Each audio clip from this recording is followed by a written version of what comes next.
So I like shopping and I like camera gear. It isn't a far stretch to say that I like shopping for camera gear. But not everyone is like me and likes to shop the same way I do. So I'm going to share a few tips to make your shopping experience a little bit better. Know what you want to do. It's easy to shop for something specific if you know the exact make, model, and where to find it. But it isn't always that easy. We are bombarded with ads, recommendations, and reviews that add so much extra information it can get confusing. If you're not 100% certain on what you want, understanding what you want to do with your setup can help you filter through all that extra noise. For example, if you want to shoot sports and events, you probably don't need a fisheye lens or a video tripod. Understanding the features that will help you do the thing you want will help you focus on the gear you actually need. Shop at reliable sources. We've all heard stories about people buying things online and were left holding the bag, getting fake or used products, empty boxes, damaged goods, or worse, your information could get stolen. With reputable and reliable sources, you can have more confidence when you're shopping. These stores might have a return policy, price match. If they're an authorized seller, you should have a valid warranty.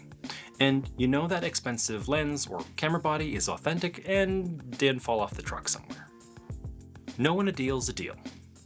Stores know that when customers see that 10, 20, 50% off, that FOMO kicks in and we dive wallet first. But some places actually mark up the prices and then put them on sale, making those deals actually just regular price or barely on sale at all.